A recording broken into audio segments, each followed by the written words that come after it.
Hi, I was just wondering where intersex and non-binary people fall into this conversation. I guess the definition we're typically given is somebody who is, sometimes we're told neither male nor female, but sometimes we're told neither man nor woman. Non-binary is an umbrella term that refers to anyone whose gender identity is,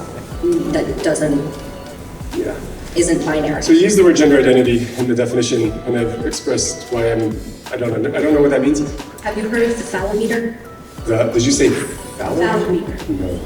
Hey guys, we've got a really interesting video for you guys today, kind of spicy. It's a talk by Dr. Tomas Bogardus, who's joined me to kind of set up this video on the channel. He gave this talk at a university recently, and there was some controversy around it because it was on the topic of gender. And then there was some Q&A and stuff that was also pretty spicy. I wanted to invite Dr. Bogardus on to just kind of set up this lecture that you're about to view and kind of give us some details on like why he's doing it, what this lecture is all about, so that you guys can have some info before you actually watch this whole video. Well, Thomas, it's great to have you back. You've been on the channel several times. It's great to have you back. And tell us what we need to know before we watch this lecture of yours. All right. Well, I spent my spring break giving a couple talks about sex and gender. One was at St. Francis University with Tyler McNabb, who's a regular of this channel. He invited me to come give a talk along with his colleague Brian Bisong. And then a couple days after that, on February 28th, I went to the University of Maine to give the same talk, and it was organized by Ratio Christie, and Travis Pelletier there invited me to give a talk. There was a little bit of anxiety involved because we learned that there were protests planned, and not many details were provided about the nature or extent of these protests. I just knew that there were, like, the campus police officers were involved, and wow. So we were sort of planning for the worst. And so I got to spend a few days like thinking about worst case scenarios and all the things that could possibly happen. But it ended up being a pretty mellow protest, and the protesters were just happy to carry their signs. They weren't really interested in disrupting the event at all, so that was nice. And there were a few campus police officers there, so it felt pretty well under control. By the time the talk itself happened, I think I was feeling much more comfortable with what was going on. But fortunately, a lot of people in the event disagreed with me, but they were willing to ask questions during the Q&A and engage me on the substance of the talk during the Q&A. So that was exciting. I enjoyed that part of the talk especially. So Thomas, tell me about like what's sort of unique about this talk, and then what made it kind of spicy. All right, well, in the talk, I tried to say what I think gender is and why the word is multiply ambiguous and how that leads to a lot of confusion when people have these conversations.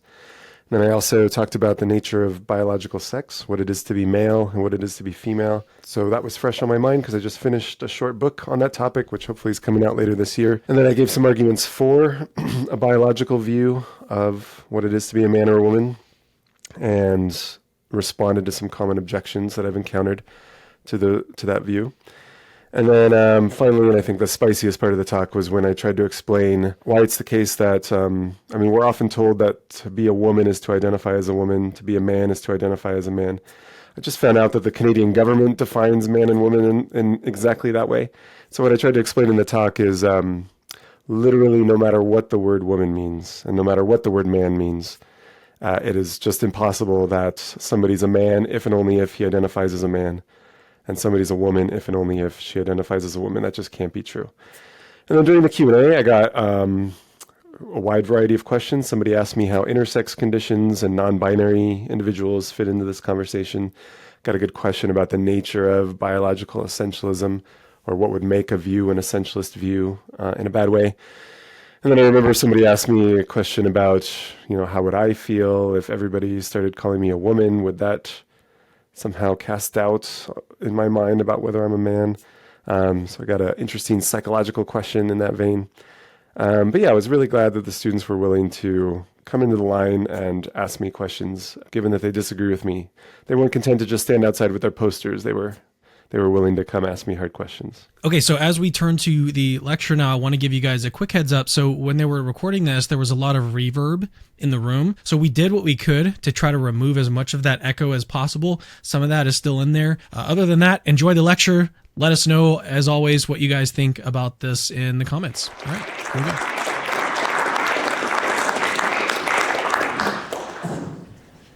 All right, thanks very much, Travis. And everyone can hear me okay with this handheld mic? All right. So I just wanted to start by saying that if you're interested in having these slides, if you follow that link, you can download these slides as a PDF, so you can follow along with the slides if you wanted. I find that helpful when I'm listening to philosophy because it gives me time to think of objections. So later on when we have a Q&A, I will be interested to hear your thoughts and ideas on this topic. And so if you wanted the slides, they are at that link. Also, you can just email me if you want later on. If you have questions later and you'd like to follow up with me, I'm happy to reply to your emails, and there's my email address. Okay, I understand that my visit here has generated a little bit of controversy. And so I thought I'd start with just some advice about how to approach these sorts of topics. I know that I'm often asked, how does one talk productively about controversial issues like this? So I'll give you some advice that I give to Christians and then some more general advice. So here is one of my favorite verses from Peter. This is for the Christians in the room. I know we're not all Christians in here, but I'm a Christian, and I take this as normative for me. And so what Peter says here is, he says, always be prepared to give an answer to everyone who asks you to give the reason for the hope that you have. But, he adds in the next sentence, do this with gentleness and respect. So what I take Peter to be recommending here is trying to find a balance between, on the one hand, being concerned about truth, pursuing truth, giving reasons, evaluating ideas as objectively as possible, but at the same time showing compassion and gentleness and respect. And so I think as Christians we're called to try to balance those two things. We're interested in the truth, but also, as Travis said in the intro, we should treat each other with dignity and respect. So that's what I tell Christians when they ask me. But here's some more general tips, and I thought I'd lead with this because I just gave this talk a few days ago, and when it came time for Q&A, a lot of people, it seemed like the audience was just frozen. And I think it's because, especially undergraduates, feel very cautious about saying anything about these issues, which is totally understandable. There's a lot of self-censoring going on. But I thought I'd give you some tips to talk about these issues. This is what I tell my own students if we ever bring up these topics in class. One tip is that during the Q&A, you do not have to share your own views. You can pose questions or thoughts sort of hypothetically or conditionally. You might ask, what would so-and-so say about the following sort of case? What would the biological view of men and women say about differences of sexual development, so-called intersex conditions? So you can ask questions like that without ever disclosing your own views. And then the second tip was, this is related to Peter's admonition that we treat each other with gentleness and respect. Something I tell my students is, before you say anything, maybe just run this test in your mind. If you're going to say something about a group of people, ask yourself, would I still say this if somebody from that group were in this room? And if so, that's a good sign that what you're going to say is okay. But if not, you might want to ask, why not? Why wouldn't you say it? And maybe don't say it then. So those are just some tips I thought I'd lead with for the Q&A, because I hope we can have a productive conversation and answer some questions and engage some arguments in the Q&A. But those are some general tips on how to talk about controversial issues. All right, but here's what I want to talk about tonight. So I wanted to do 5 things. First is just say a few words about why this issue matters and why it's such a hot button issue that doesn't seem to be going away. If anything, it's just increasing in intensity and volume. So why is that happening? And then I wanted to spend some time clarifying, sharing some things that I've learned in the last 7 years of thinking about this topic. Clarifying some things that I've learned about what gender is and how to have more productive conversations about gender. And what I'm going to try to convince you of is that the word gender is multiply ambiguous. It means different things to different people. And so unfortunately, when we have these conversations, it may seem like we're talking about the same thing, but we can easily talk past each other if we're using the word in different senses. Okay, so that's what I'll tell you about there. And then I was going to say a few things about what the sexes are, what biological sex is, what it is to be male, and what it is to be female. And then I thought we could look at some arguments for and against a biological view of what it is to be a man and what it is to be a woman. So that's the view on which men and women are defined by their biology ultimately. To be a man is to be an adult human male. To be a woman is to be an adult human female. I'll share with you some reasons in favor of that view, and we'll look at some objections to that view. And then finally, I thought I'd say a few things about slogans like trans men are men, trans women are women, that one hears in these debates. And I'll share some reasons why it looks like among even trans-inclusive philosophers, these slogans are sort of falling out of favor. They haven't really caught on. I'll try to share some reasons why I think that is, what some problems with these slogans are. All right, so those are the 5 things I want to do tonight. So let's start with number 1, why does the issue matter? Just some quick reasons why. One is a lot of people are concerned about this issue because they're concerned about who's going to have access to women's only spaces. So we've segregated a lot of our society by sex. There are spaces reserved for males and spaces reserved for females. Thinking of things like sports teams and bathrooms and changing rooms, prisons. Scholarships are often segregated by sex. Whole colleges have been segregated by sex. So a lot of our society and a lot of our laws feature these terms. And so if we're having discussions about who counts as a man and who counts as a woman, there's going to be huge societal implications. So that's why a lot of people are concerned about this issue. Another reason is people are concerned about what sort of medical interventions we're going to make available. So a lot of people are concerned about what sort of medical interventions we're going to make available to people as part of so-called gender-affirming care. And especially they're concerned about what sort of medical interventions will be made available to minors. Okay, and thirdly, and this is the one that motivated me, this is why I started thinking about these things back in 2016 or 2017. I was mostly just interested in the truth of the matter. I just wanted to know what was going on in this area. I heard people arguing, I understood what questions were being asked, and I just was interested in what the answers to the questions were. I was interested in the truth of the matter.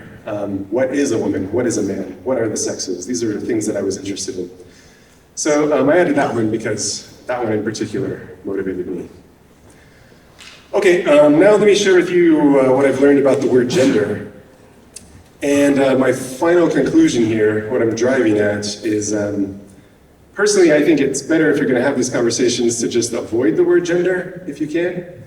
There are many things you might mean by that word, gender, and you can just talk about those things without, I would say, muddying the waters with this word gender.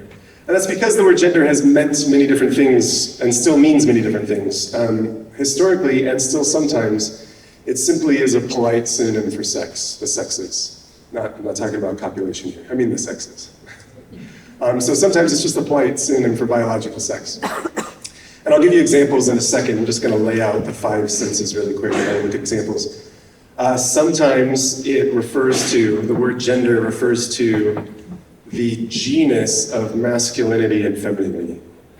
Whatever masculinity and femininity are types of, sometimes the word gender refers to that type. It's like the type under which masculinity and femininity fall.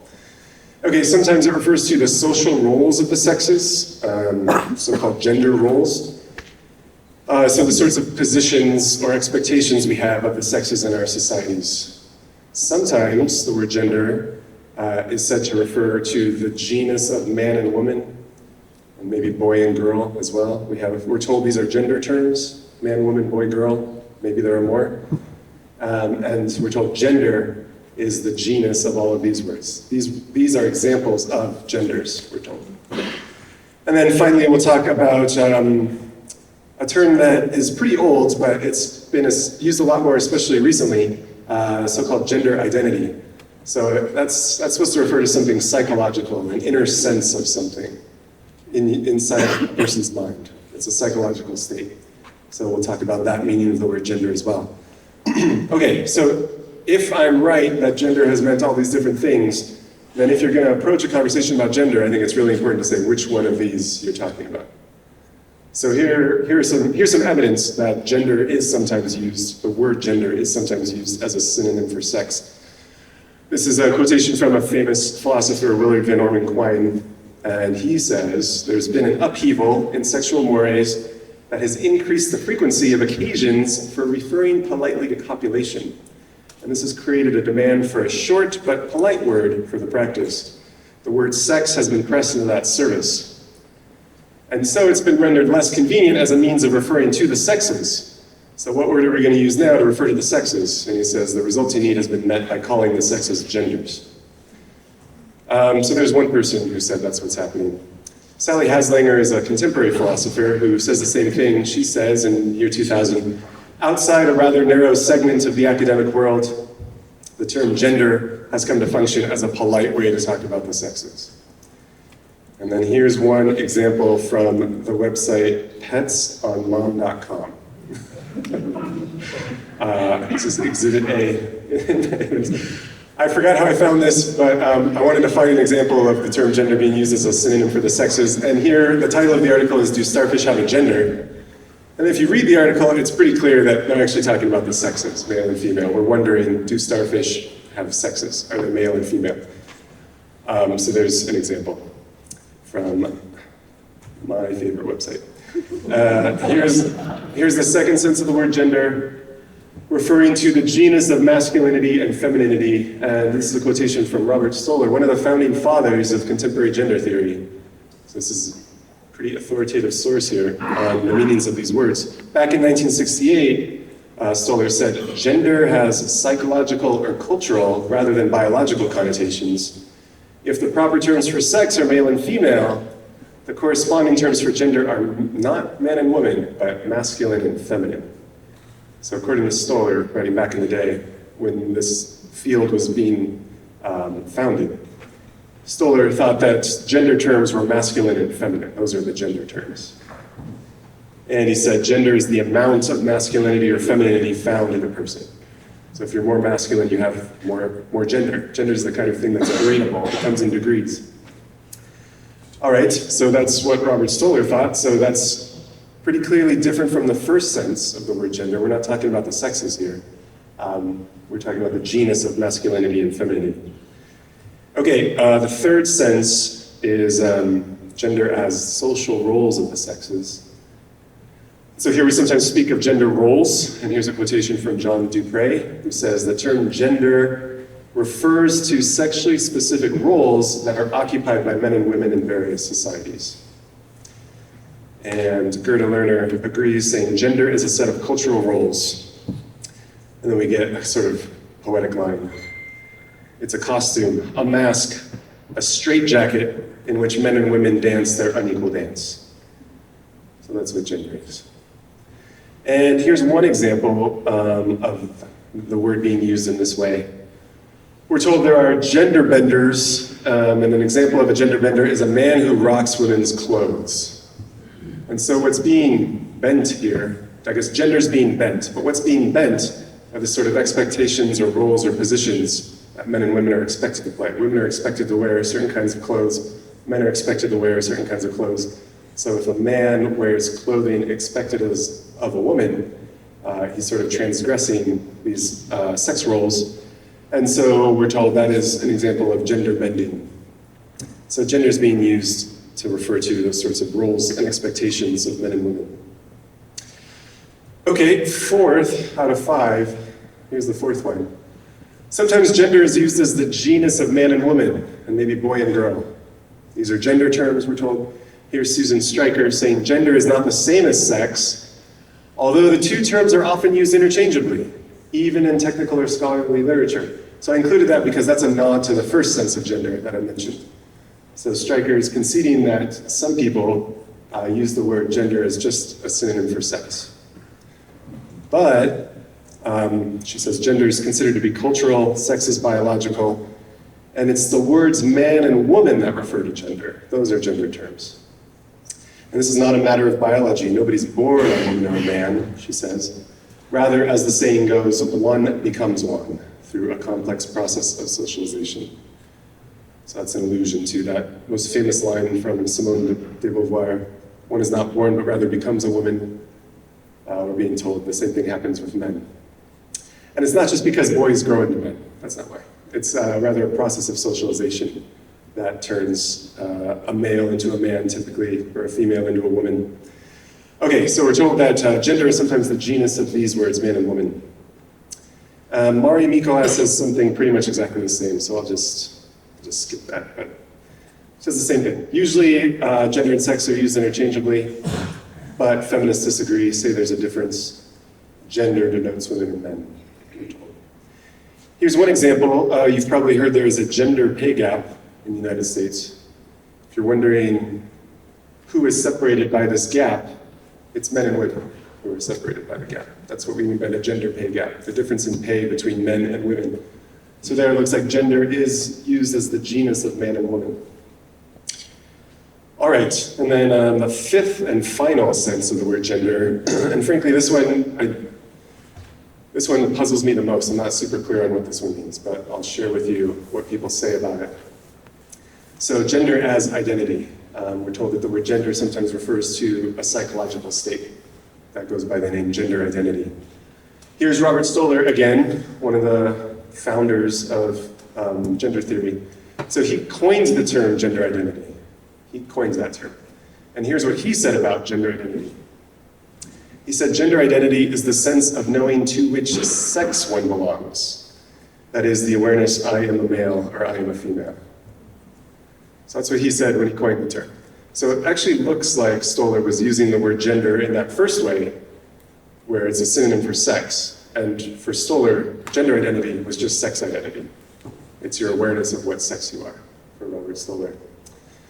But obviously things have changed since then, and now we're told that gender identity is an internal sense, not of your sex, but of gender, in some fifth sense, some novel fifth sense of the word gender.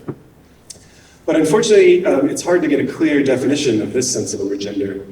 I'll give you some examples of what I mean. Here's the CDC defining gender identity.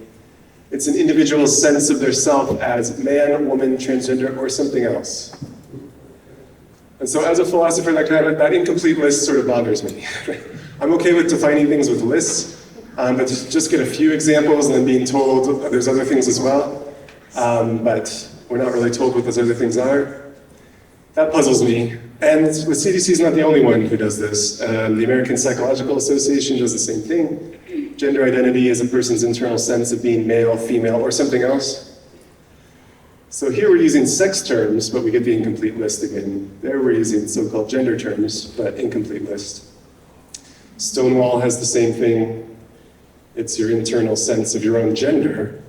And then we're given examples. Male, female, or something else. And it's that incomplete list again. The World Professional Association for Transgender Health is a little bit better. This was sort of frustrating to me as a philosopher. When you look up gender identity in their standards of care, you're told that gender identity refers to your internal sense of your own gender.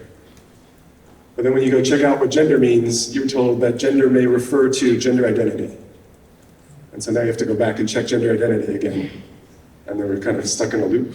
Like we never really were told what gender is.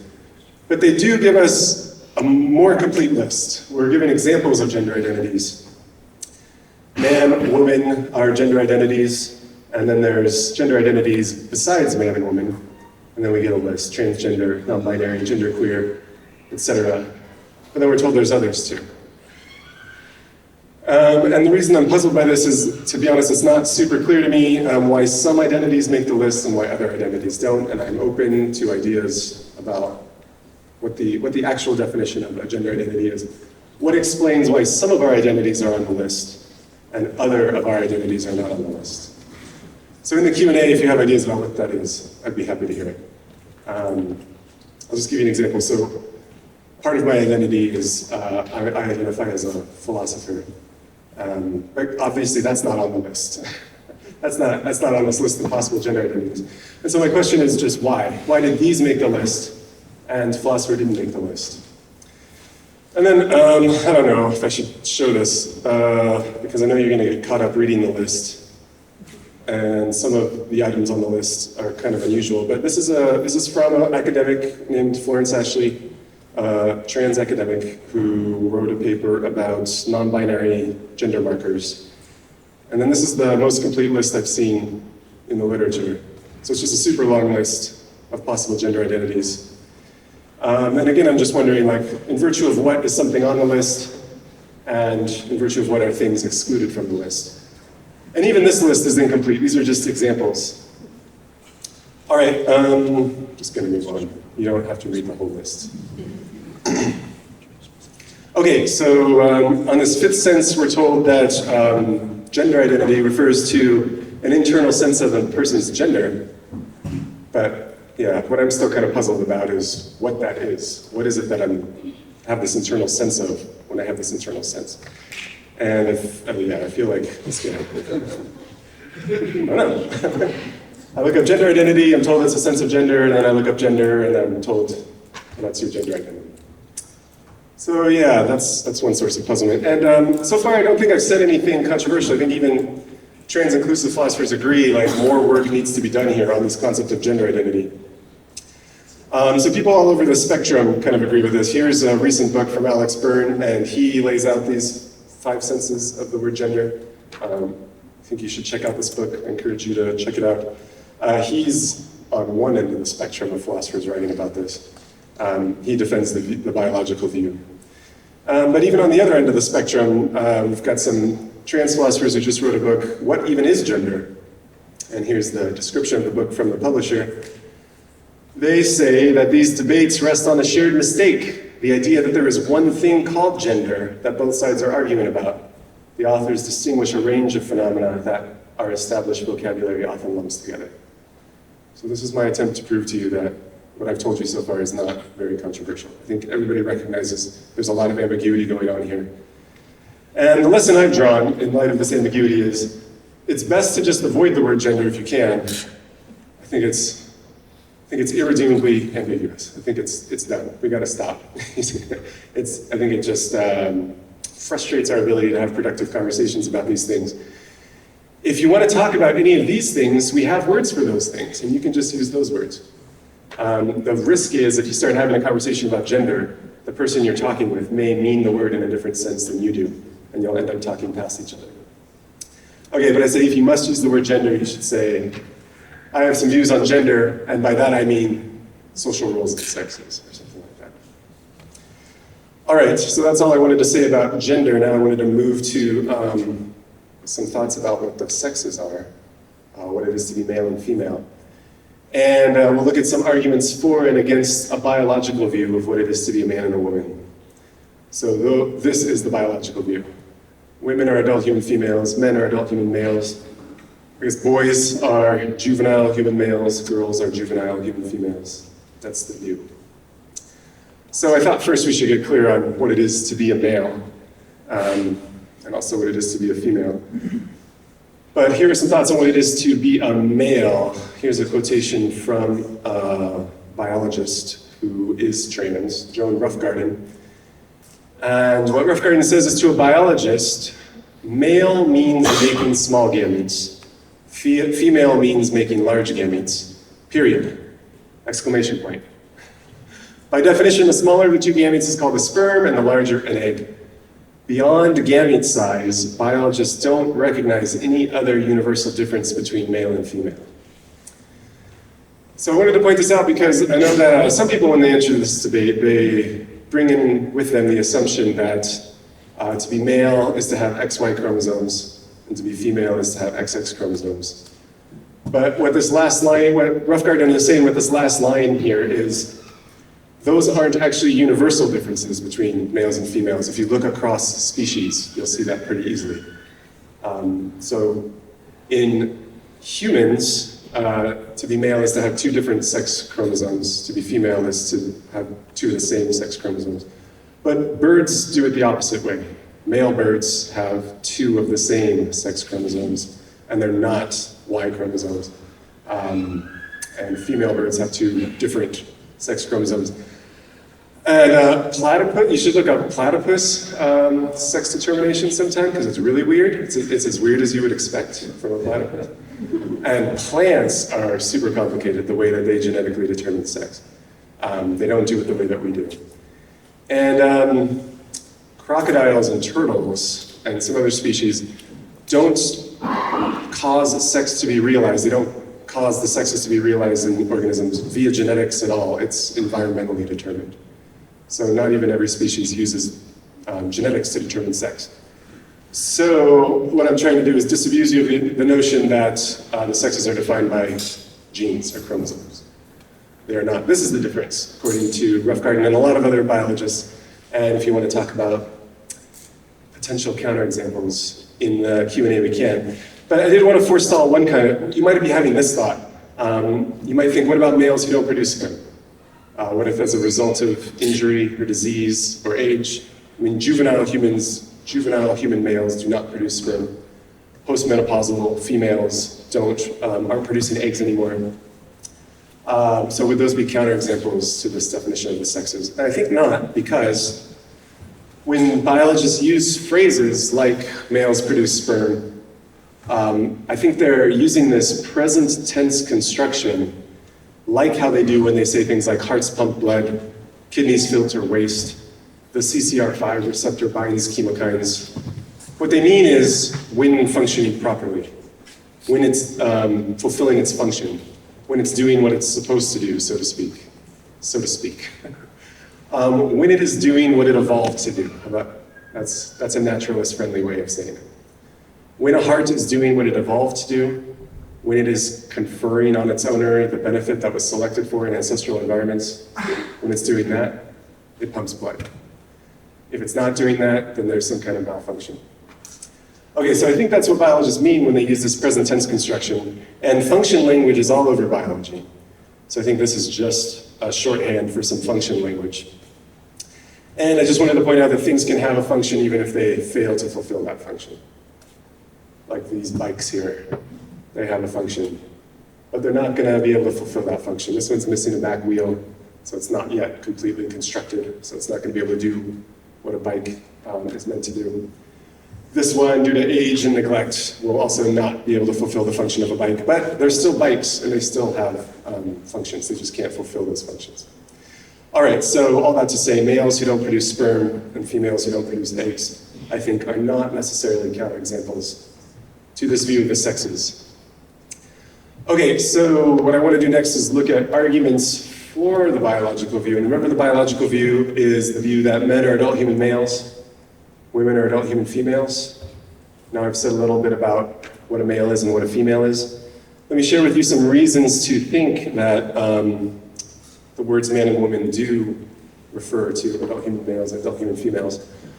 One reason to think so is if you reflect on the fact that we very commonly have words for the adult males and the adult females of other species, especially if those species are very close to us and very important to us, if we've domesticated them and we have an interest in their reproduction.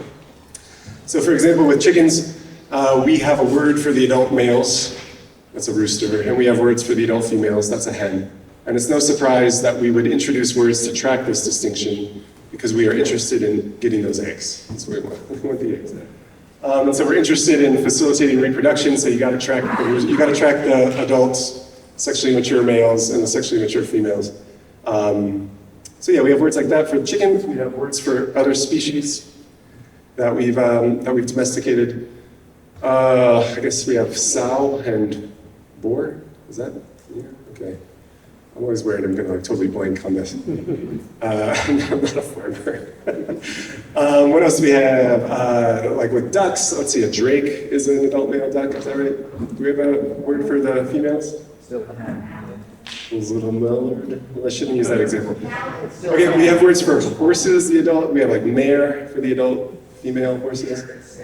Yeah, but there's like different kinds of males that we track, like stallion is different from, I guess gelding is also a particular kind of adult male horse. Okay, I'll just leave it at that. Okay, so what I'm saying here is step one in this argument is, look, if we have an interest in the reproduction of a species, we tend to have words to distinguish the adult males and the adult females of that species. Surely we have an interest in the reproduction of humans. We are not farming humans. We have not domesticated humans, but we have an interest in the reproduction of humans. So you would totally expect us to introduce words for the adult human males and the adult human females. And seems like a salient distinction that we would track in our language. Okay, and it looks like man and woman are the best candidates. And if you want to challenge that premise, then you got to propose some better candidates for the adult human females and the adult human males. But it looks like that's what these words are doing, or at least traditionally have done. All right, so probably, this is not supposed to be a knockdown conclusive proof, but probably that's what the words do refer to, adult human males and adult human females. All right, so that's one reason in favor of the biological view. Another one, I don't know how you're going to feel about this, but the dictionary says it. I don't know how you feel about that. Here's one example. Oxford English Dictionary, that's a good one. But probably you're thinking, you're not allowed to do that. This is me after studying the dictionary in philosophy class. Yeah. You're not supposed to do that. Because the dictionary is often wrong, especially about like contentious philosophical terms. The dictionary often makes mistakes. And if you've ever tried to cite the dictionary, like settle a philosophical dispute by checking Merriam-Webster's, you've probably been mocked. Probably deservedly so. But let me try to salvage this thought. Let me try to formalize it a little bit. I think this does count. The fact that the dictionary gives the biological definitions is some evidence in favor of that being what the words mean. Because here's the general principle, and I'll give you examples of this in a second. This is pretty abstract, but I'll give you concrete examples. The principle is if the absence, whoa, did that get super loud? All right.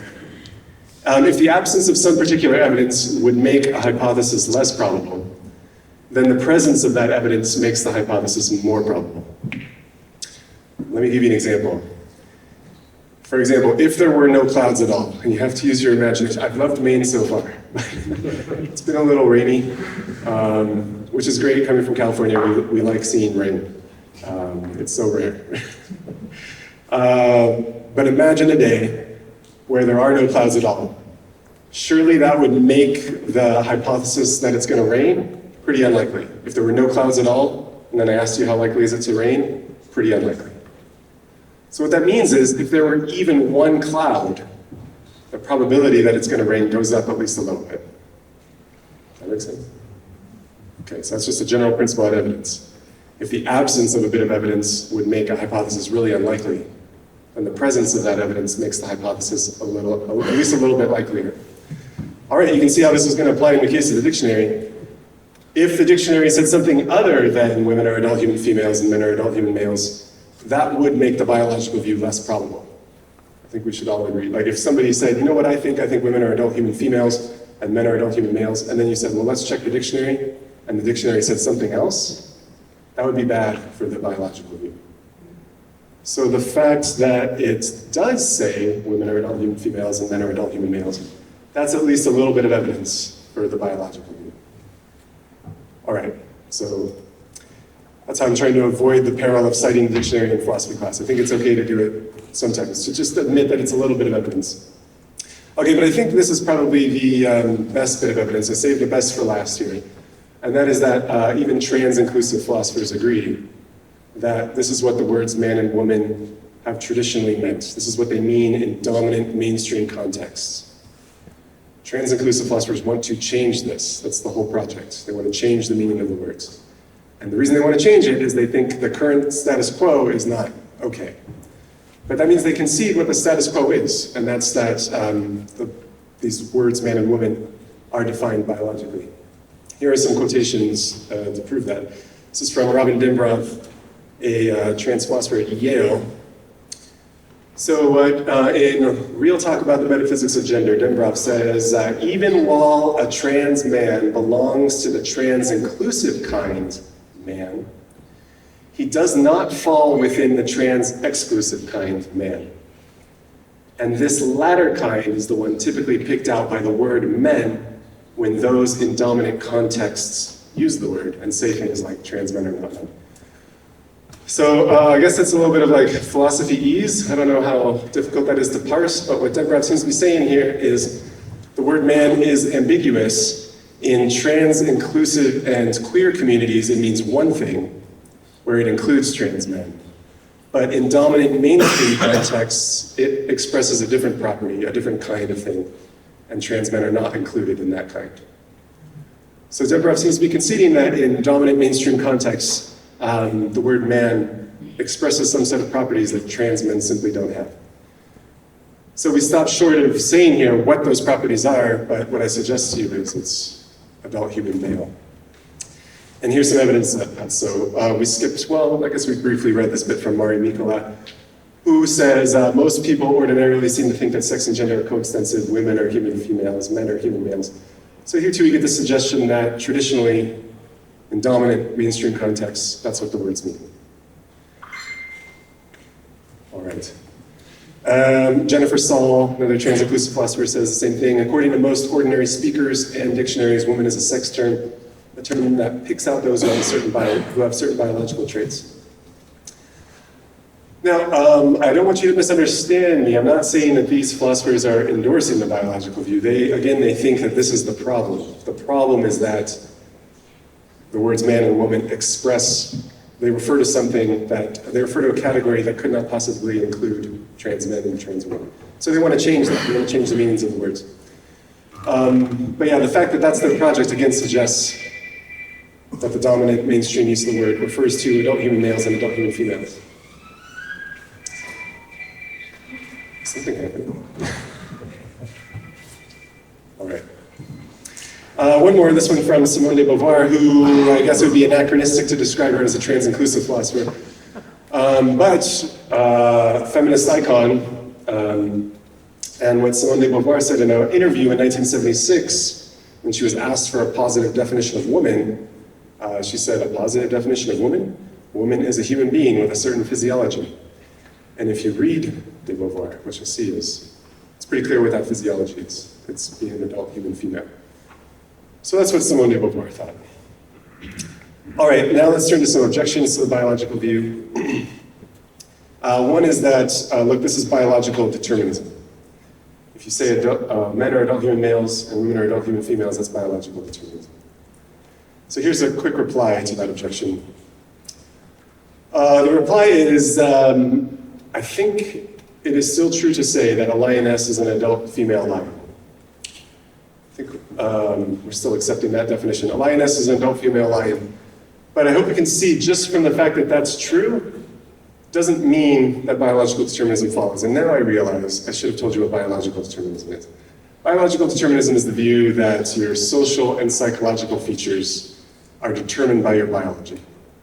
So this is a pretty pernicious view that has been used to suggest that women's roles in society and men's roles in society are determined by their biology. It's all nature, there's no nurture. And so there are just some positions that you are not suited to occupy because of your biology. That's biological determinism. Okay, so it's a bad view, and I think it's false. I'm just saying it doesn't follow from the fact that, it wouldn't follow from the fact that men are adult human males and women are adult human females. That doesn't guarantee that biological determinism is true. Because it doesn't follow for lions, even though we all agree a lioness is an adult female lion. We'd still have to actually check whether biological determinism is true of the lions. We wouldn't know just from this definition. Okay, and then this one's a little bit cute. This is like one of those cute objections you learn in grad school. But obviously the adult human females are adult human females. But that doesn't mean that biological determinism is true though. Even if we said, like, look, women couldn't be adult human females because then biological determinism would be true of the women. That doesn't really avoid the problem because there are still adult human females, right? Even if we're not calling them women anymore, there are still adult human females. And if you think being an adult human female means that biological determinism is true of you, you haven't avoided the problem, you've just delayed the problem. All right, one more objection is, it is essentialism. And so I would love to tell you exactly what that word means, but it's unclear, even in the literature, what it means. All that's clear about the word essentialism is that it is a pejorative, and you shouldn't be it. You shouldn't be an essentialist. You shouldn't think that there's some sort of essence to being a man or a woman, that all and only women share this essence, and all and only men share this essence. You shouldn't believe that. But I find that puzzling because if men exist, then something makes them men. It's not just some weird freak accident that they're men. Something has made them men. Something explains why they're men. Maybe it's biology, maybe it's something else. Whatever it is, there's something there that's making them men. Could be a psychological state. Maybe you think it's a psychological state. Whatever you think it is that makes somebody a man, that's the definition. That's the essence. And so we're all essentialists. And so it's not a bad thing. Okay, just a couple more. I realize that I should wrap up in like 5 or 10 minutes. Maybe 10 minutes. To leave some time for Q&A.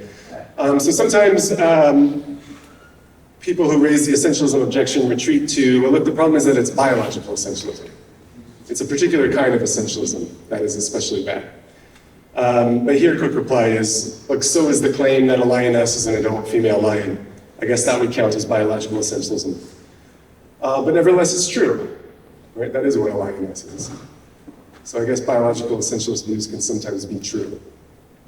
And just calling a view, noticing that a view is biological essentialism doesn't mean that it's false. All right, and then finally, I'm sometimes told that the problem with biological essentialism is that it is reductive. That's really the problem. And there's another term that is often used as a pejorative in philosophy. You don't want to be an essentialist, you don't want to be reductive. And so the charge is this view reduces women to their reproductive parts. That's what it does. It says women are nothing more than their reproductive capacities. And I guess the same thing would be true of men. It says men are nothing more than their reproductive capacities. So that's the charge of reductivism, the nothing more bit. But I don't think that follows. The fact is that some things are defined physically, but are very socially significant. They're really wonderful and interesting and great, despite the fact that they're physical or chemical or biological. Things can be physical, chemical, and biological and be really wonderful and interesting and socially significant. Here are some examples. Gold is defined physically. It just is element 79. Gold just is the element with 79 protons. That's all it is. Water just is H2O, just is that molecule. We found out that water is defined chemically as H2O. But both are very socially significant. Nonetheless, we haven't reduced anything about gold or water. We haven't dismissed how great they are.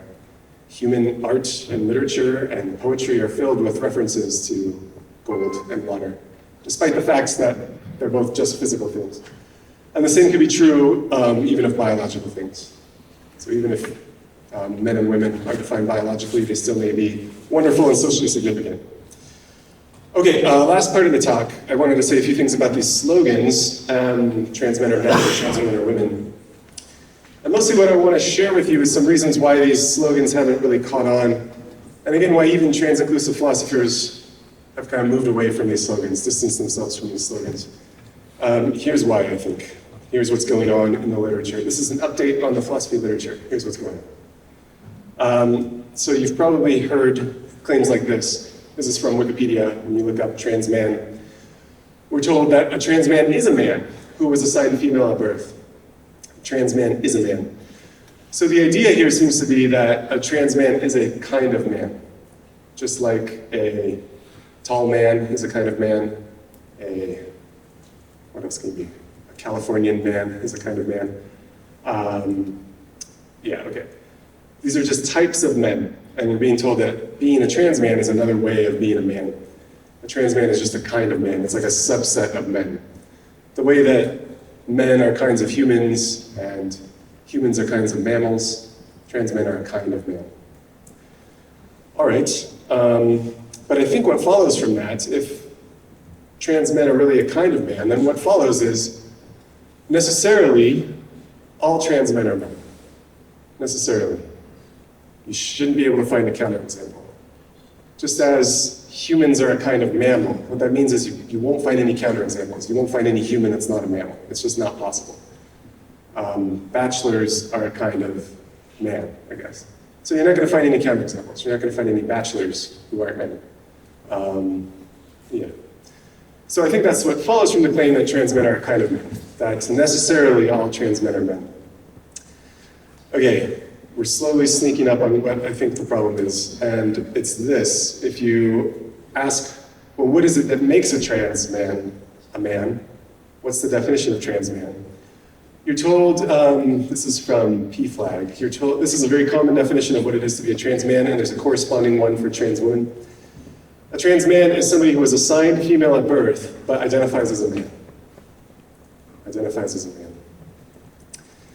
So I think what follows from all this is that, look, if all trans men are men, if they're a kind of man, and necessarily all trans men are men, then it must be the identifying as a man that makes someone a man.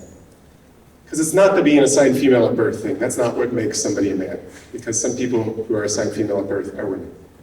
So it's not that bit of the definition that's making trans men men. It must be this part of the definition. And again, it's not just like a coincidence or an accident that identifying as a man makes you a man. That must be the essence of being a man. That's what it is to be a man. That guarantees that you're a man. Okay, so let me just summarize the argument so far. What we said was, a little chain of reasoning we just went down was, look, if this slogan is true, then trans men are a kind of man. If they're a kind of man, then necessarily all trans men are men. And if that's the case, then sincerely identifying as a man is going to guarantee that you're a man. It's going to secure manhood for you, 100% guaranteed. That's the essence of being a man. And I added sincerely here because I don't want you to think that I'm trying to pull a fast one on you about just like saying magic words and being a man. I'm not talking about just saying certain words and thereby being a man. I mean sincerely believing, sincerely identifying. Okay, so while we close, in order to close, let me share with you what the problem is. In order to evaluate whether this is true, whether it's really true that sincerely identifying as a man guarantees that one's a man, you would have to know what the word man means. We'd have to figure out what the word man means in order to check whether sincerely identifying as that makes you a man. So let's do that really quick. Here are the possible views that philosophers have endorsed. We are already familiar with the biological view. The social role view says that men and women are defined socially or culturally by the position they occupy or the sort of treatment they receive or the roles that they play in society. We'll look at examples of that view in a second. And then we'll look at a view on which, look, to be a man just is to identify as a man, a self-ID view. But I think it's pretty clear that on the biological view, it's not going to be true that all trans men are men. It is possible to sincerely identify as an adult human male and yet not be an adult human male. There are real-life cases where this happened. I guess here's an example of the reverse case. Maybe you're familiar with the tragic case of David Reimer, who after a botched circumcision, his psychologist, John Money, encouraged his parents to raise him as a girl. And so for a while there, David Reimer believed, sincerely identified as, well, I guess not an adult, but while he was a child, identified as a juvenile human female. But what I suggest is he was actually male the whole time. So he was just mistaken about what sex he was. And that can happen. You can be mistaken about what sex you are. So that means that sincerely identifying as a man in this sense doesn't guarantee that you're a man in this sense. So let's look at the social role view. There are different varieties of this view. One might be that to be a man is to have enough masculine qualities. So just to use some very crude stereotypes that we should move past.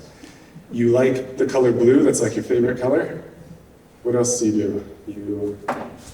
Who's that influencer that's really disturbing?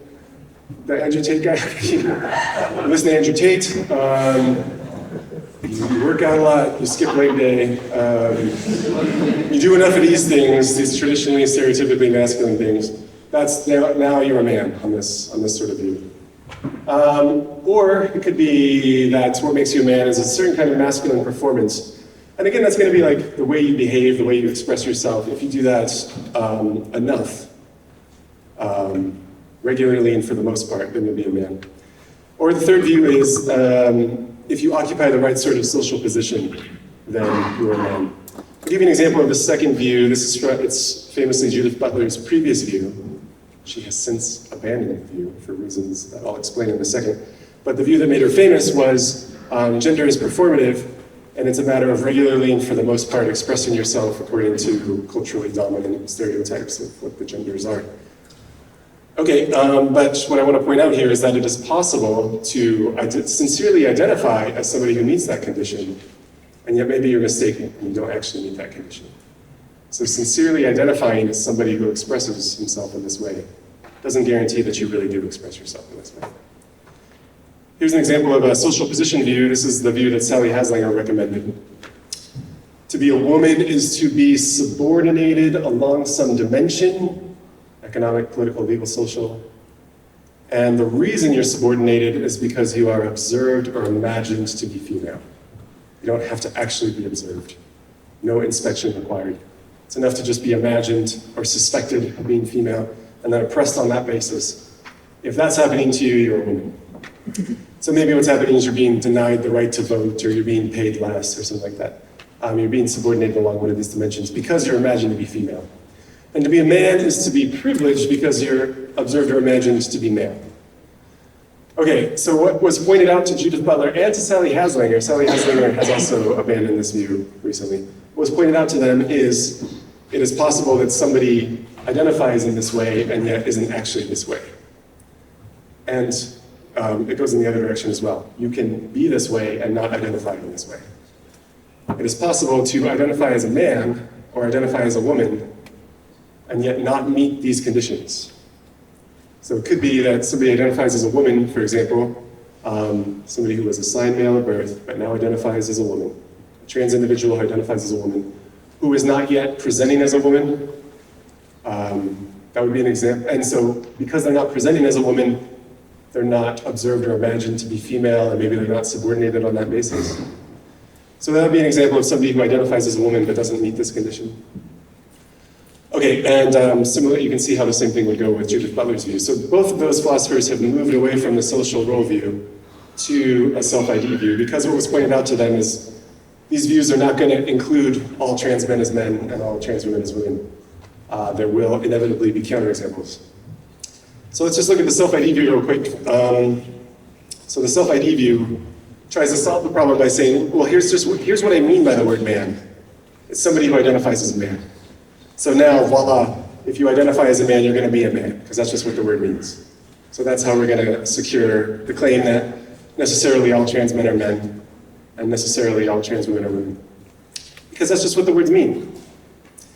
Here's an example, and I guess this is not too far away, hey? This is what the Canadian government says. The Department of Justice of the Canadian government says, oh, you want to know what a man is? It's just all people who identify as a man. And the women are all the people who identify as women. So that's the way the Canadian government went. They went with a self-ID view. So I just want to point out a few things, and one of them, I'm not the first to point this out, but you might be disturbed by the fact that it looks like this definition is circular. We're being told what the word man means. We're saying there's this novel sense of the word man. Here's what it is. It's anyone who identifies as a man in that same sense. So we have used the word to be defined in the definition. Now that doesn't necessarily mean it's false. So I know I'm asking a lot of you, the normal human attention span has already been exhausted, but just quick stretch break. This is going to require a little bit of thinking. Okay. This doesn't necessarily mean it's false. Let me give you an example. Maybe you know this because there are a bunch of like hunters and fishers out here, fisher people around here, fishermen and fisherwomen. Do you know what a catamount is? Do you have catamounts around here? Maybe some of you do. Don't tell me what it means. I wanted a word that you don't know where it's unclear what it means. And I once looked up that word because I thought it was pretty obscure. I thought it was a good example. So maybe some of you do not know what that word means. You don't know what a catamount is. Imagine I said, oh, you don't know what a catamount is. Well, it's just anything that has the quality of being a catamount. So that's not going to help you understand what a catamount is. But it's true, right? A catamount is anything that has the feature of being a catamount. It's true. It's just not helpful at conveying the meaning of the word. Okay, so the charge here with vicious circularity is not that it's false, it's just that this is not a very helpful definition. It doesn't really tell us what the word means. It does not convey the meaning to us. But for all I've said so far, it may be true. Like the catamount case is true. But I think it actually cannot be true. It's different from the catamount case. The catamount case is true, but this one cannot be true. And the reason is, there is no feature, there's no way you could be, there's no trait or quality that you could have if and only if you identify as having it. So here are some traits that I have. I'm wearing an oatmeal sweater, and I got some boots I was trying to fit in. People from Bangor. So those are some traits I have. I'm wearing boots. I've got this oatmeal sweater on. I'm from California. These are traits that I have. Notice that none of those traits are such that I have them if and only if I identify as having them. It is possible to be Californian without knowing it. My daughter was born in Texas, but I don't know, she doesn't remember. She was really young. Maybe one day she'll forget it. But she has the quality of having been born in Texas. She probably doesn't think about it much, and maybe one day she'll not identify that way. She'll forget. So there's an example of how you could have a trait but not identify as having it. You can be Californian and not identify as being Californian. You can be wearing an oatmeal sweater but not know that's what it's called, so not identify as an oatmeal sweater wearer. Okay, and the same thing in the other direction. It's possible to identify as Californian and not really be a Californian. It's possible to identify as rich and not really be rich. Okay, so there are some trickier cases that we can talk about in the Q&A if you want, and I'll just plant a little seed in your mind. Some people have said, what about being a Republican or being a Democrat? Like party affiliations. Or what about being a fan of a football team or a baseball team or something like that? Surely there are self-IDs enough. I'll just quickly say I don't think it is. And it's possible to identify as a Yankees fan even though you're not actually a Yankees fan. You could be mistaken. And you've been watching the Mets the whole time. And somebody told you, yeah, those are the Yankees. And so you're like, I love the Yankees. But it's actually the Mets that you loved. That's the closest well, I guess you'd have baseball teams closer. Yeah. All right. The Red Sox. Are we, or is that dangerous to say? That's okay. Yankees is bad to say. We shouldn't say Yankees. I thought a better example would be Yankees and White Sox because they kind of look the same. They got the uniforms that are pretty similar, so that could happen. You've been watching the White Sox the whole time. You thought they were Yankees. So you identify as a Yankees fan, but actually you're a White Sox fan. Okay, so I don't think there's any feature like this. So what that means is, not only does this definition fail to convey the meaning of the word, but whatever the word means, it cannot possibly be true. So there's no feature like this. So nobody's a man in this sense, because this is not a sense of the word man. There is no sense of the word man like this. Okay, but what if we did a little trick and said, okay, I'm not gonna use the word in the definition. I'm gonna say that a man is someone who identifies as a man in a different sense. A blue sense. It's a different sense now. So now it's not circular. But now the question is, well, what is that blue sense? What goes in the box there? What is it that you have to identify as in order to be a man? Well, we've already seen, it can't be male, because some trans men don't identify as male. Buck Angel is an example of a popular figure, trans man who does not identify as male. So this view would say that those trans men are not men. That shows that self-IDing in this way does not make you a man. If you put masculine in there, again, there's going to be examples of trans men who don't identify as masculine. It's going to be so-called cis men who don't identify as masculine. So this view is going to entail that those aren't really men. And again, what that goes to show is identifying as a man is not enough to make you a man. All right, so on all these views then, it looks like it's not going to be the case that necessarily all trans men are men. So we can complete that little argument we started. We ended here with step 4. Look, if trans men are men is true, if that slogan is true, then sincerely identifying as a man guarantees that you're a man. But what I just tried to convince you of is, no, whatever the word man means, literally whatever it means, sincerely identifying as a man does not guarantee that one is a man. Okay, so then from 4 and 5, we get the conclusion that it looks like that slogan is not true. And so again, I was just reporting to you what I think is happening in the literature, and even trans-inclusive philosophers look like they're moving away from this slogan, and I think this is why.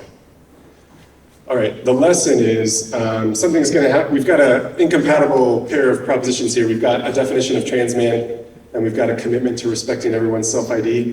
What I'm trying to convince you of is you can't have both of those. Something's going to have to change. Okay, quick conclusion. This is more speculative. This is when I just cut loose and do some crazy philosophy here. This is speculative. But yeah, I was actually asked to reflect on the bigger picture here, which is not something that comes naturally to me, these bigger picture questions. But something that I think I have observed is that there seems to be, all throughout the history of philosophy, a conflict between two visions of what philosophy is all about. And you'll find this, as I said, like all throughout the history of philosophy. Some philosophers seem to view the project of philosophy as a kind of social activism. It has, it's inextricably tied up with like an ethical component. There's some ethical component to doing philosophy. And the purpose of doing philosophy is to make the world a better place. Or as one thinker put it, the philosophers have hitherto only interpreted the world in various ways. The point, however, is to change it. So we shouldn't rest content with just like understanding the world. The point of philosophy is to change the world, to make the world a better place. And maybe you know who said that. Do you know who said that? That was Karl Marx. So the picture seems to be that the purpose of philosophy is so-called conceptual engineering. The purpose of philosophy is to reflect on the conceptual repertoire that we find ourselves with and to make it better, to improve the concepts that we have, to change their meanings, to make the world a better place. So that's one picture of philosophy. Another picture of philosophy is that it's, at its core, it's just the project of understanding. That's the purpose of philosophy, is to try to understand reality, capital R reality. Understand how everything fits together. That's the purpose of philosophy. It's not primarily an ethical project. It's primarily an epistemic project. We're just trying to learn more truths about reality. That's what we're trying to do. And I have a little bit of a quotation, but I thought it was kind of cute. I wanted to share it with you. So there's a tradition that credits Pythagoras with developing the word philosopher, not the English word, but the Greek word. And when asked to explain what he meant by philosopher, he gave this analogy, a panegyric analogy. He says, the life of a man resembles a great festival celebrated before the concourse from the whole of Greece. At this festival, some people sought to win the glorious distinction of a crown. Others, again, were attracted by the prospect of material gain through buying and selling. But there were also a certain type of people, and that's quite the best type of men, he says, as a philosopher, who were interested neither in competing, applauding, nor in seeking gain, but who came solely for the sake of the spectacle itself, and hence closely watched what was done and how it was done. And so also we, as though we had come from some city to a crowded festival, leaving in like fashion another life and another nature of being, entered upon this life. And in this life, some were slaves of ambition, some were slaves of money, but there were a special few who, counting all else for nothing, closely scanned the nature of things. And the purpose of philosophy on this understanding is the dispassionate contemplation of things and their rational apprehension, which he says far surpasses all other pursuits. So yeah, as I say, I think there's these conflicting visions of what philosophy is all about. And this is the most recent episode, these debates about sex and gender, just the most recent episode, the most recent battle in a very long-standing war between these two views of philosophy. And again, maybe you can guess which side I'm on. I'm on the understanding side. I think that on this view of philosophy, what it's all about is a love of the true, the good, and the beautiful. And here's how Socrates put it, according to Plato. Wise I may not call them, for this is a great name which belongs to God alone. But lovers of wisdom is their proper and befitting title. So just as a little foray into more speculative corners of philosophy, that's what I would recommend, that we should be lovers of wisdom and do our best to understand reality as it really is. All right, so thanks very much for your attention. Happy to take some questions now. So I'll try to make this as brief as possible, but you primarily focused in your presentation on social constructs and biology, but one thing you did not mention, you did mention that sex was determined by gametes, but there's another definition of gender out there that perhaps is less popular, that gender is a neurochemical construct. And I'm sure you've probably heard of this, but I would very much like to know your opinion on this, as thoughts, feelings, emotions, and even self-identification. These are all the results of chemical stimuli inside the brain. And so what are your thoughts on a more neurochemical definition of gender? And do you think it would be useful as a definition to be separate from sex? Can you just tell me what is the definition of gender? Gender? The definition of man and woman? Oh, sorry. So we'll say it like What are you defining? Man and woman and boy and girl? When you say we're defining gender, What sense of the word gender? I mean, like someone who is like neurotypical of the other sex, basically. Like your neurology and your neurochemistry is very different. So to be a man is to have neurochemistry that is typical of adult human males? Yeah, something like that. To be a man is to have neurochemistry. Have you heard that before? Well, I've heard about so-called brain sex. Maybe that's what you're talking about. Yeah. It sounds racier than it is. Neurochemically like adult human male. Okay, so you're wondering, what do I think about the claim that to be a man is to be neurochemically like adult human males? To have a neurochemistry typical of adult human males? Yes. Okay.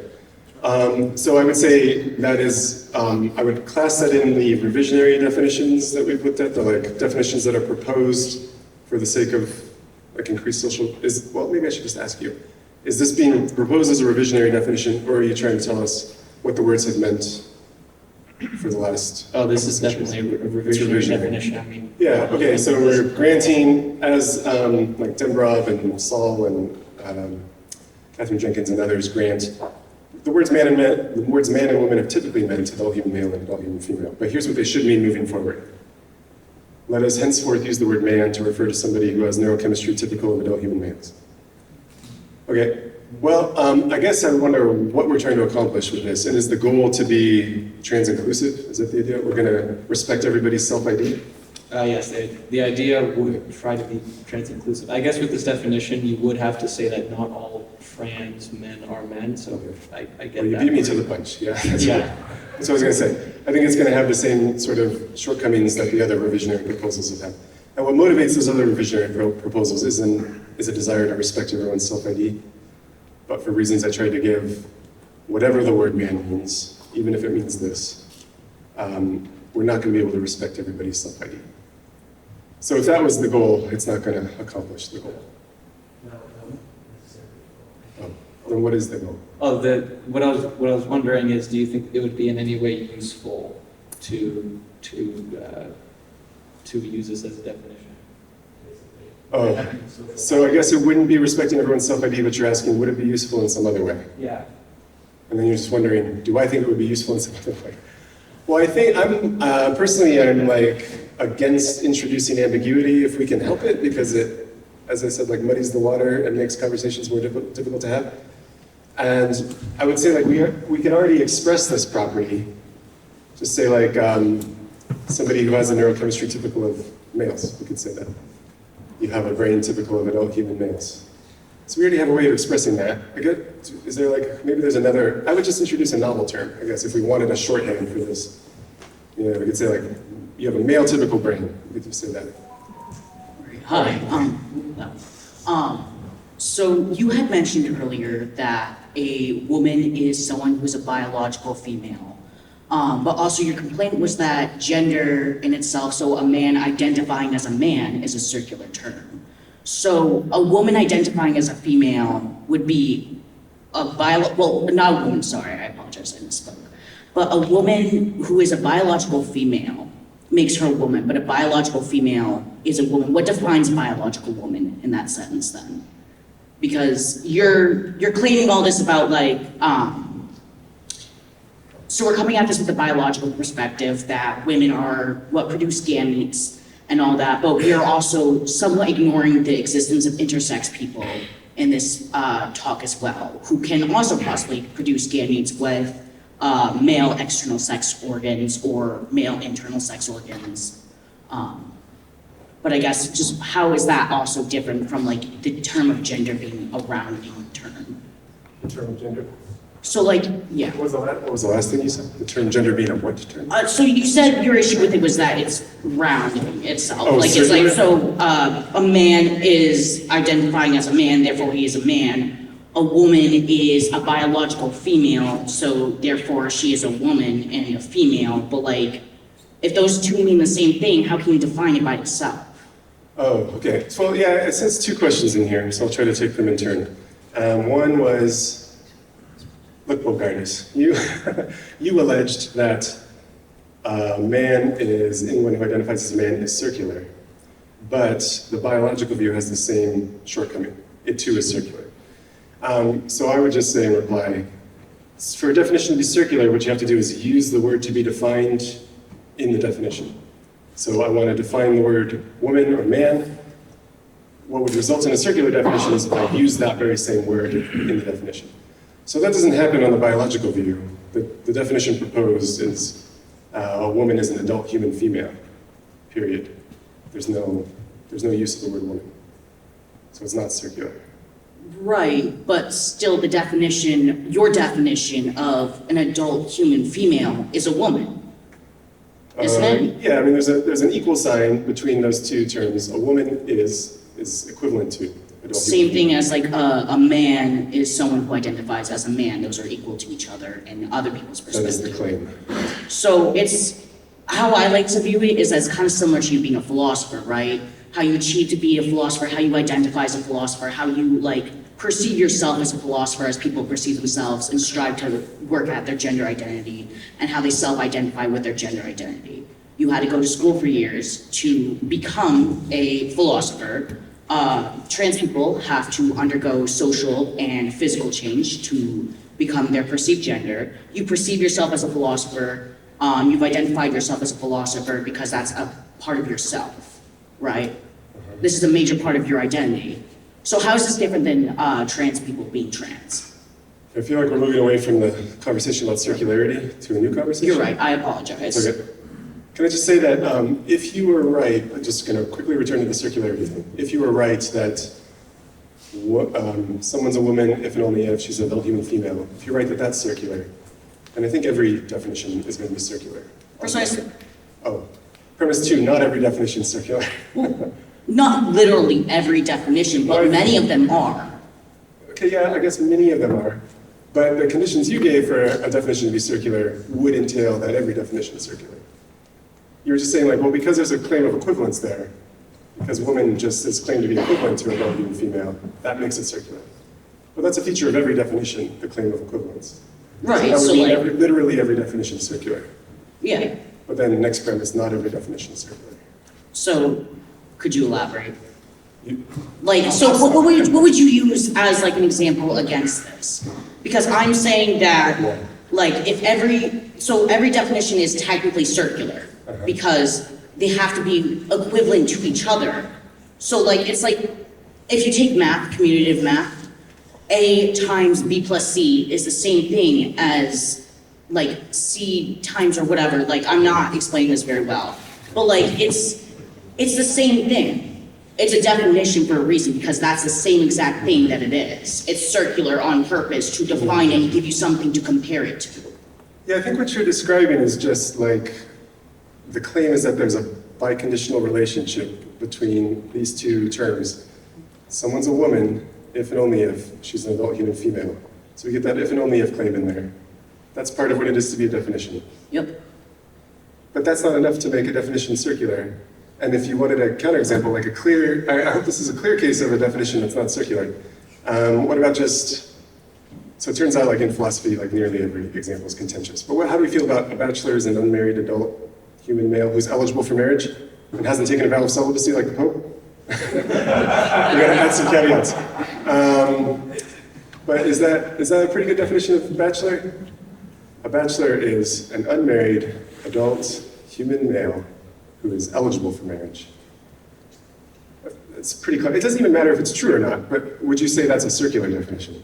I would say so because also in the terms of, you could say the same thing for a trans man. You could say a man is someone who only identifies as a man, right? Yeah, so I guess I'll just report to you that when philosophers call a definition circular, what they mean is the word to be defined shows up in the definition. Okay. That's just what they mean. I don't take a philosophy course. So. Yeah, that's okay. In the property that you're pointing out, I think is no shortcoming of a definition. And in fact, it's like a necessary feature of every definition. So it wouldn't be like a complaint against the definition that it has the feature you're pointing out. Whereas if it's circular in the way that philosophers use the word, that is a legit complaint. You had also brought up intersex conditions. Did anyone else in the line want to talk about intersex conditions? Okay. Well, maybe we'll let somebody else bring that up.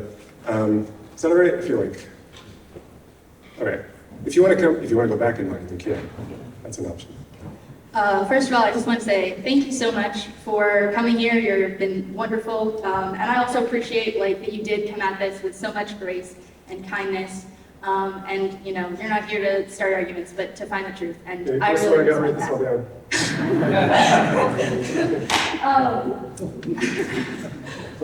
My question is, you said in responding to the objections to the biological view that it's that everybody is an essentialist about definitions. And I would kind of push back on that, because a lot of people might say that to be a man isn't just to identify it, but it's a combination of things, right? So they take multiple of, for example, they do a mix of the biological view, the social role view, the self-ID view, and kind of try to add them all up together.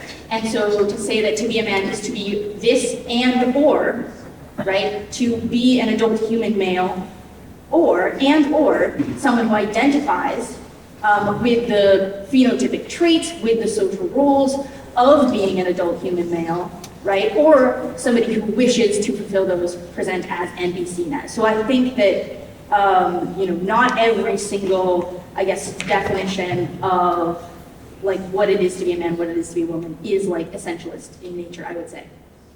All right. Is that? Yeah, that's a great question. So what you're pointing out is, imagine or consider this proposal. To be a man is to meet this condition, or this condition, or this condition, or this condition. So this would be what we call a disjunctive definition in philosophy. And you're saying that would not count as essentialism.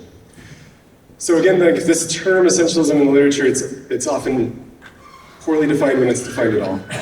I interpreted it as the allegation that a view is proposing that there's some definition or essence to being a man. And I would think that we're still getting that even with a disjunctive definition. We're saying here's what makes someone a man. And then we get an answer. Condition A, or condition B, or condition C, or condition D. So it's kind of a weird form of essentialism, but I would think we're still getting a definition. I'll just briefly share with you a view in the neighborhood, and maybe you're familiar with it. But sometimes people propose that really what's going on with these contentious philosophical terms is they are cluster concepts. Have you heard of a cluster concept? Yes, I have heard of a cluster concept. Yes. So that's a pretty common view, and that view says that look, the best I can do for you is give you a list of traits that are commonly had by these things, and to fall into this category is to have enough of these traits. No one of these traits is necessary. You just got to have enough of them. And a classic example is, we're told, Ludwig Wittgenstein taught us that the word game is like this. If you try to find unnecessary condition of a game, you will be stymied by counterexamples. If you say well, it's got to, there's a competition with somebody else. No, solitaire. You get cases like that. Yeah. And then there's kids playing games with no objective or goal. They're just playing house or something. There's no winners, there's no losers, but it's a game that they're playing. Okay, so we're told that game is a classic example of a cluster concept, where to be a game, you just have enough of the traits on this list. So I think that even that view, although it's proposed as the prototypical non-essentialist view, we're still getting a definition of what a game is. It's just a really complicated definition. What we're told is something's a game if and only if it has enough of these traits. And so I think that still counts as an essence. That's what it is that makes something a game, having enough of these traits. So yeah, I myself have always been kind of puzzled by the charge of essentialism, but maybe something's gone wrong with me. But yeah, I just feel everybody has a view on what it is that makes a man, and it doesn't matter how complicated the view is or how disjointed it is. It's a view, and that's the essence of the view. So. Yeah, I think maybe it seems to me then that the way that we're using the word essentialism, because hearing that I was thinking singular essence, right? And so the implication that's not actually explicit in the word was kind of this idea that you have one definition, one singular thing that makes up what it is. And so kind of, that is not, however, necessarily what the word means. And so maybe a confusion about how we use the word essentialism might be what's causing, that.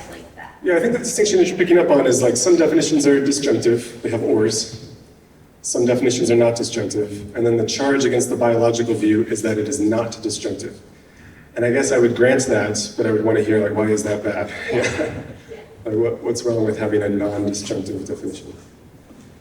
All right, but thank you for the questions. Is this coming in from someone else, or did you write this down? I wrote it down so I don't forget. All right.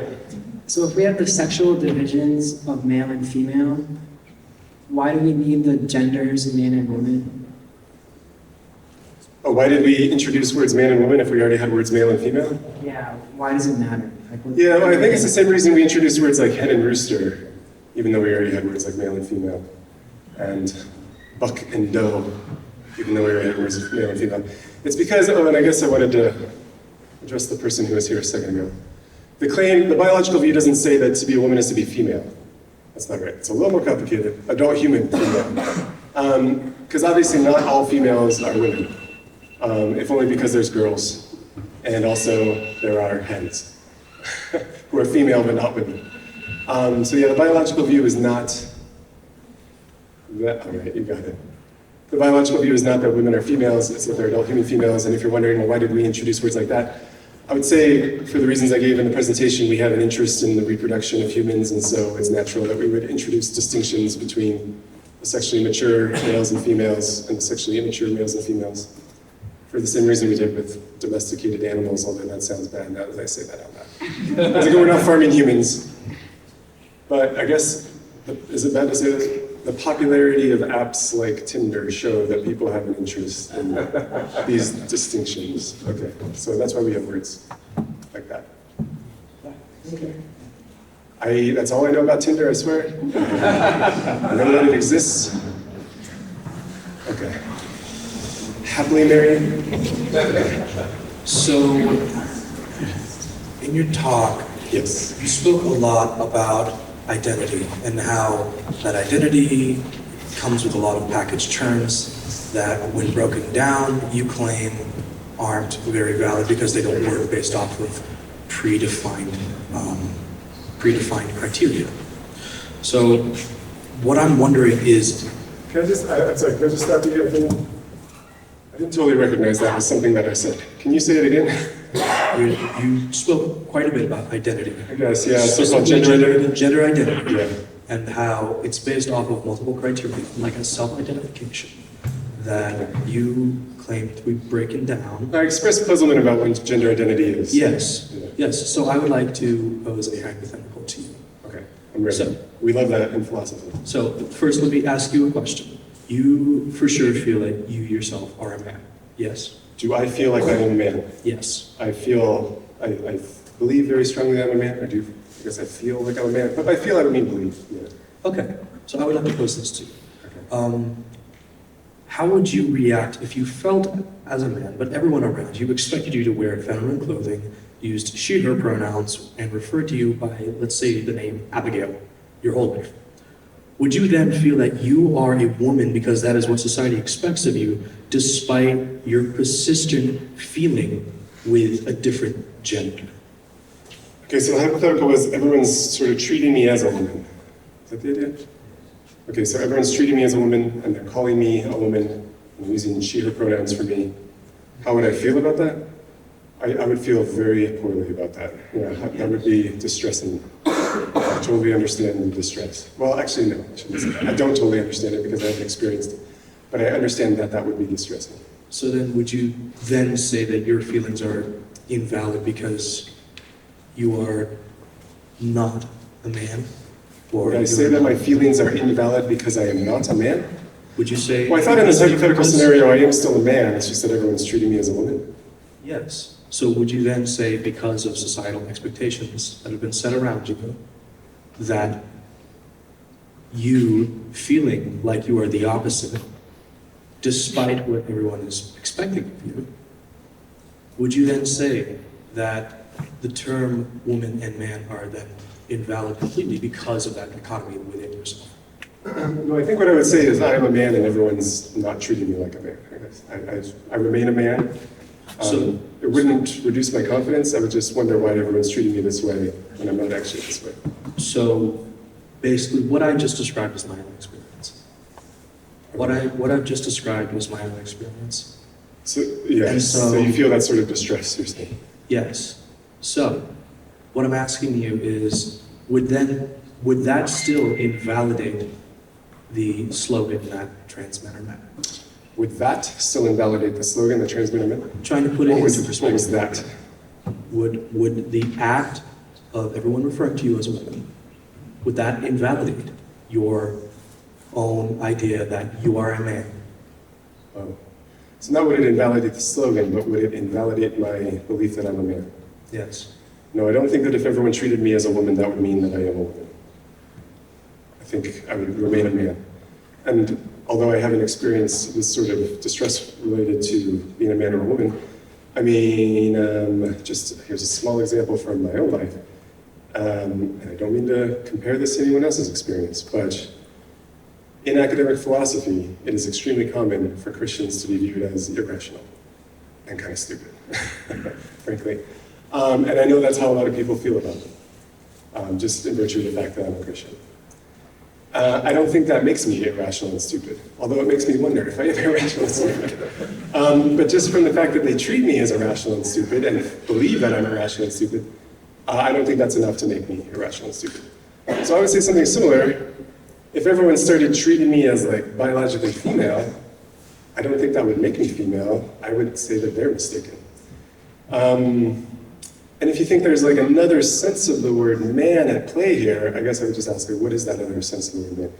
Because I'm using it in like the dominant mainstream traditional sense where it's adult human male. And if people started treating me as a female, I think I wouldn't do this, but I guess nah. We could do a little DNA test. We'll just do that. I was gonna say we could demonstrate it, but that sounds bad. Genetically, we could demonstrate it. So yeah, I think in that sense of the word man, like I could sort of rest assured that everyone's just wrong about me. But if there's another sense of the word man at play here, then I guess I would just wonder what it is. And I would like go through that little flow chart that I went through again.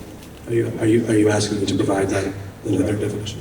Didn't mean to put you on the spot there. Just, that would be my response to the hypothetical that you posed. Hi, I was just wondering where intersex and non-binary people fall into this conversation. All right. Where they fall into this conversation. Well, let me say this about so-called intersex conditions, also known as disorders of sexual development, but also known as differences of sexual development. Sometimes those are proposed as objections or counterexamples to the view of the sexes that I presented from Joan Roughgarden. Yeah, because the claim is something like, well, look, we've got these people that are neither male nor female, but some of them are producing sperm and others are producing eggs. So if that was the correct description of the case, those would be counterexamples. If we have individuals producing sperm, but they're not males, counterexample to the definition that Joan Roughgarden gave. Yeah, so I think that might be how it figures into the conversation. It's presented as a counterexample. But I think if you reflect on the cases carefully, what you'll see is that what's happening in these differences of sexual development is sometimes we have humans where it is unclear what sex the person is. It's just unclear. And it may be that the right way to describe some of these cases is we have a person who is both male and female at the same time. Or maybe neither male nor female. Okay, so that's what's going on in intersex conditions. Sometimes it's unclear whether the person's male or female, and it could be that there's a human who's both male and female at the same time, or neither male nor female.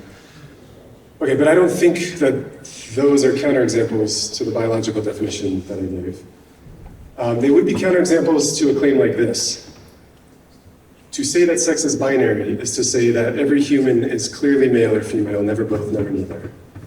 And some people maybe have made that claim. When they say sex is binary, what they mean is everybody's clearly male or clearly female. It couldn't be both, it couldn't be neither. Then intersex conditions are super relevant to bring up. But notice that definition of the sexes I gave makes no mention of clearly.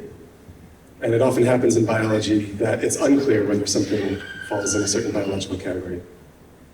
Even the central biological concept of life, it's often unclear whether something's alive or dead. Viruses are kind of unclear. Every human, well, okay, it's common, I guess not every human, because there can be like super sudden violent deaths. But if you have a gradual death, there will be a period where it's unclear whether the person's alive or dead. Okay, so I think sex terms might be like that. Vague, just like all the other biological concepts we have. And there could be cases where it's unclear whether an organism is male or female. And if that's what's happening in an intersex condition, that does not refute the definition of the sexes I gave. Also, that definition of the sexes was males produce sperm, just like, here's a simple way of saying it, males produce sperm, females produce eggs. Notice that those definitions aren't inconsistent with each other. It is possible for an organism to produce sperm and eggs. Your typical garden snail produces both sperm and eggs. Did you know that? I found that out. They're all simultaneous hermaphrodites. I'm told it's because they're so slow that it's rare for them to meet up, and so when they meet up, they gotta maximize their reproduction. So they swap sperm and eggs with each other. So that can happen. There are organisms that are simultaneous hermaphrodites. It is hypothetically, philosophically, logically possible for a human to be both male and female. I'm not convinced that there have been any such cases. The cases that are presented are often unclear, but it's the sort of thing that could happen given the definitions. So if there were an intersex condition where the person was both male and female, I would not refute those definitions of the sexes that I gave. And then similarly with neither male nor female, there are organisms that are neither male nor female. And if we want examples, I can tell you. So that's how intersex conditions, I guess, fit into the debate. They're often presented as an objection or a counterexample, but I think to a view that nobody really is proposing.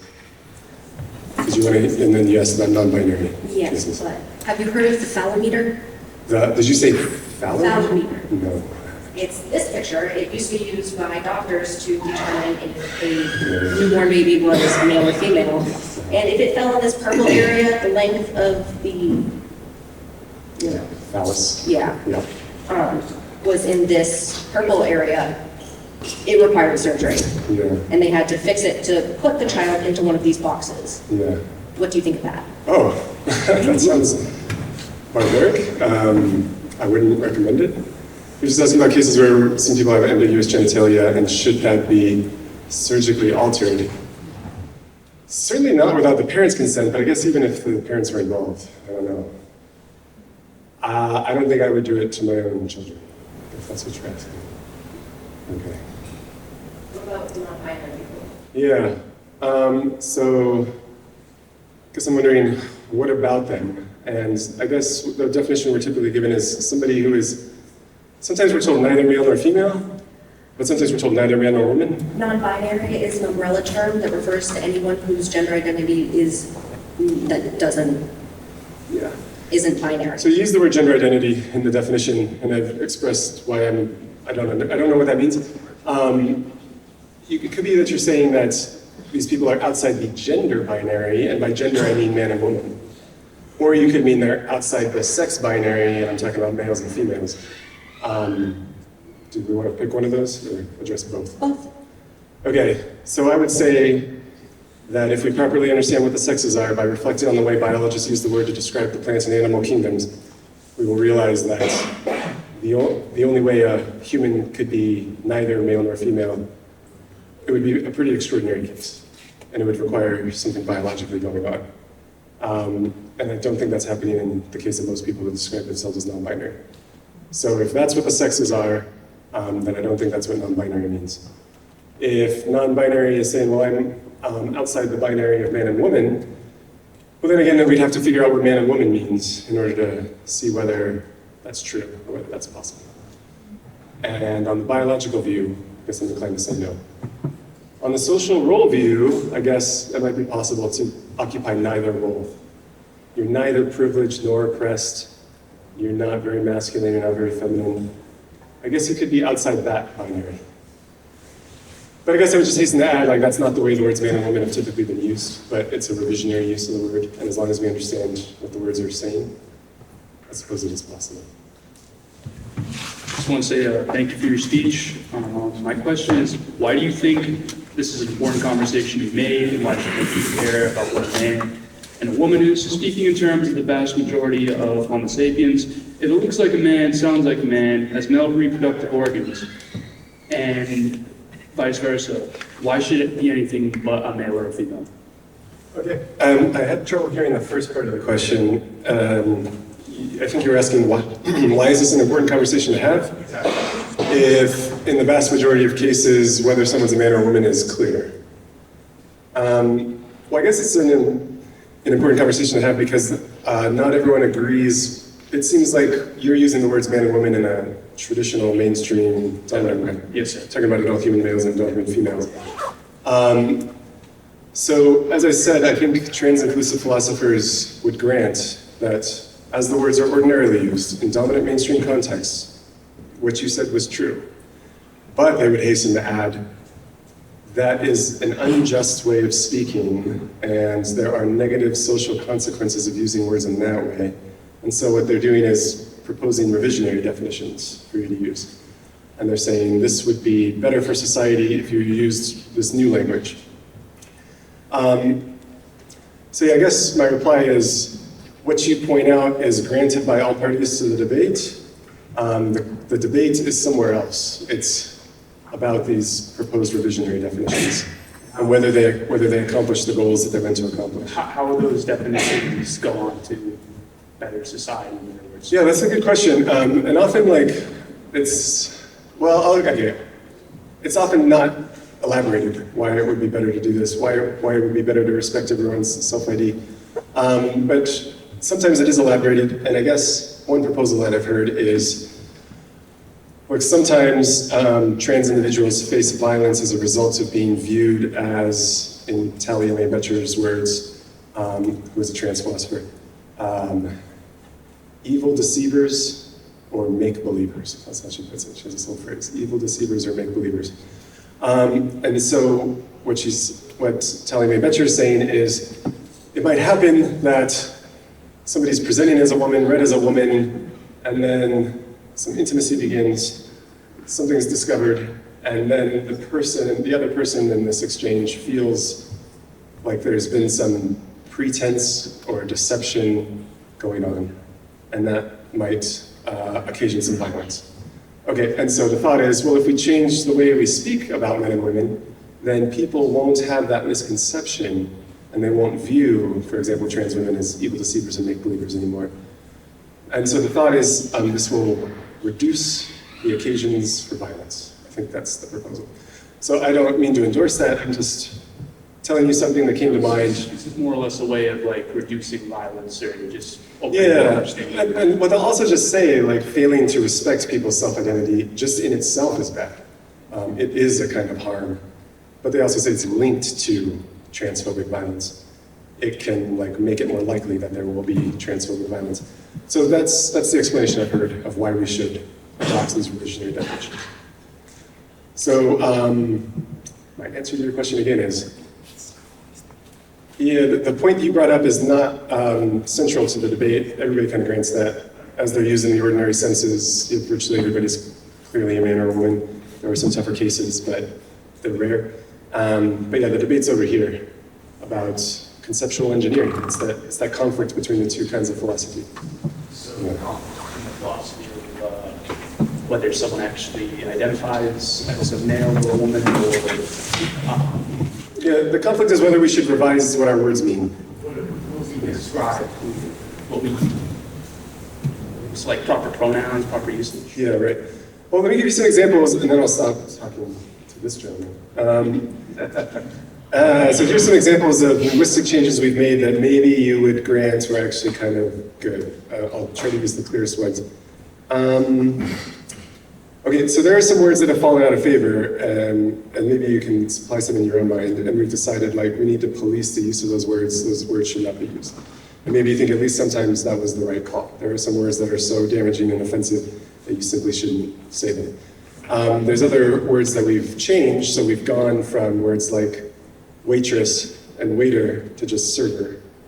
We've gone from fireman, and I guess we didn't really have firewoman. We've gone from fireman to firefighter, policeman, the police officer. And I don't know how you feel about that, but you might have thought in at least some of these cases, that was the way to go. Okay, how about this one? This is the clearest one. Okay, yeah, this one came to me. So some people think that we shouldn't use the title Mrs. MRS because that entails certain facts about a woman's marital status, whereas we don't have a similar title for men. So we seem to have thought that like a woman's marital status is so important, it needs to be reflected in her title. But men, nah. And so the movement has been away from like using Mrs. and just using Ms. And you might have thought that was a positive development. Why were we tracking the marital status of women but not men? I guess another way we could have gone is track the marital status of men. But we didn't go that way. We just went like stop tracking marital status. All right, I'll just share with you like, I don't consider myself into like political correctness or linguistic revision like this, but when I was reading books with my daughter when she was young, and they were like older books, and sometimes they would talk about policemen and firemen, I would change it. I didn't think she would be a police officer or a firefighter, but I didn't want her to get the idea that like you couldn't be just because you're a girl. Yeah, so at least in my case, I thought that was a positive linguistic revision. So yeah, I'm sort of like being contrarian now, but I'm doing my best to like argue on behalf of the revisionary proposals. That's what they think I'm up to. That's the motivation.